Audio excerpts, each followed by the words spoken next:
Alors, saviez-vous que vos intestins décident de votre taux de testostérone et de votre définition musculaire? Alors, on parle souvent du foie comme le filtre du corps, mais le vrai gardien de vos hormones, c'est l'estrobolum. Alors, mettons un peu de contexte. Vous avez une diète parfaite, vous vous entraînez dur, mais vous gardez ce gras, vous savez, sur le bas du ventre ou sur les hanches. Vous êtes finalement peut-être victime d'un parasitage hormonal. Si l'évacuation de vos oestrogènes est sabotée dans votre intestin, votre corps les réabsorbe. Et ça devient finalement le cercle vicieux de la dominance œstrogénique. Donc fatigue, rétention d'eau et stockage de gras. Avant d'arriver dans votre intestin, les œstrogènes doivent passer par l'usine de traitement, votre foie. Ce processus se passe en deux phases critiques et si l'une d'elles est ralentie, c'est la catastrophe hormonale. Donc en phase 1, nous allons parler de l'activation, la transformation. Alors imaginez que le foie prend la molécule d'œstrogène et la transforme pour qu'elle puisse être manipulée. C'est l'étape qu'on appelle hydroxylation via les enzymes cytochrome P450. Le danger, c'est là que le foie choisit sa route. Et il a trois chemins possibles.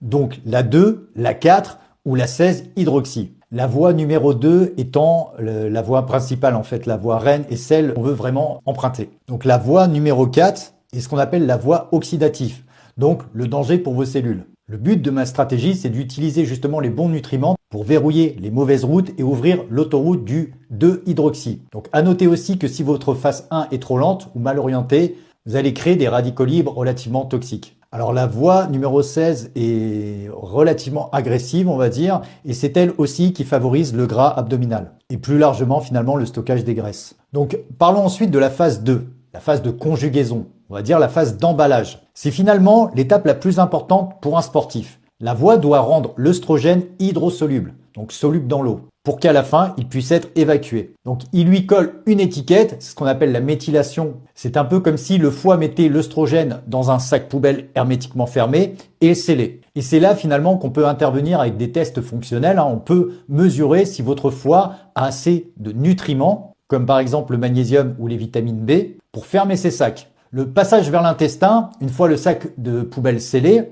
donc la phase numéro 2, le foie envoie la bile direction l'intestin pour l'évacuation finale. Et c'est là que l'estrobolum intervient. Si vos mauvaises bactéries ouvrent le sac que le foie s'est donné tant de mal à fermer, l'œstrogène retourne directement dans votre sang. Donc là, c'est le recyclage toxique. Ensuite, entre en jeu une enzyme produite par ces fameuses bactéries intestinales pathogènes. Donc on l'appelle la bêta-glucuronidase. Donc là, c'est comme si votre éboueur, au lieu de jeter vos déchets, ouvrait le sac, triait les ordures et vous les rapportez dans votre salon. C'est exactement ce que font ces bactéries.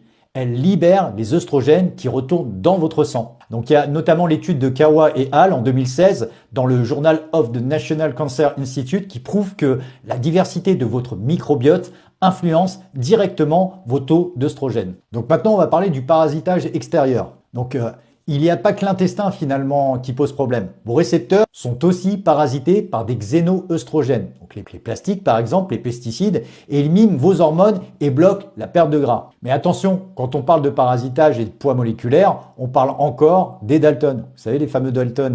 Donc je vous refais la blague de Lucky Luke ou pas? Next. Donc là on parle de taille de molécules. Il y a notamment les travaux de Vanderberg et al. Qui montrent que même de faibles doses de perturbateurs endocriniens saturent vos récepteurs et inhibent la lipolyse. Donc, ai-je besoin de répéter que c'est la fonte des graisses? Donc messieurs, si vous pensez que cette vidéo ne concerne que les femmes, eh bien vous faites une erreur fatale. Et notamment pour votre progression. Pourquoi? Parce que votre testostérone et vos œstrogènes sont liés par un processus qu'on appelle l'aromatisation. Vous savez, la fameuse aromatase. On en avait déjà parlé dans une vidéo précédente. Donc l'aromatase, c'est finalement le transformateur. Dans votre corps, donc il y a une enzyme appelée aromatase qui transforme une partie de votre précieuse testostérone en œstrogène. Alors c'est pas une mauvaise chose, c'est même normal. On a besoin pour la santé des os et du cerveau, par exemple, d'une dose d'œstrogène. Alors quel est le problème? Eh bien, c'est exactement la même chose, l'estrobolum. Votre intestin finit aussi par recycler ces œstrogènes au lieu de les évacuer. Donc le taux d'œstrogène grimpe en flèche et votre cerveau détecte un surplus et se dit « Oula, oula, on a trop d'hormones ici ». Donc il enclenche un feedback négatif, donc c'est la catastrophe hormonale, parce qu'il envoie un message à vos testicules pour arrêter de produire de la testostérone. Donc en gros, pour que vous compreniez, parce que vous n'évacuez pas vos œstrogènes, votre corps coupe la production de testo. Pour les symptômes pour les sportifs, vous retrouvez avec ce qu'on appelle gynécomastie, donc le développement des pectoraux façon poitrine, ainsi qu'une perte de libido, de la rétention d'eau sur les hanches et une difficulté énorme à prendre du muscle. Donc il y a aussi une corrélation avec la voie 4-hydroxy et la prostate. Donc la voie numéro 4 dont on a parlé tout à l'heure, eh bien chez l'homme, cette voie est directement liée au stress oxydatif au niveau de la prostate. Donc optimiser votre détox hépatique avec par exemple du magnésium et des vitamines B, ce n'est pas juste pour l'esthétique, c'est aussi pour votre santé masculine profonde. Alors chez Sport Thérapie, on ne devine pas, on mesure.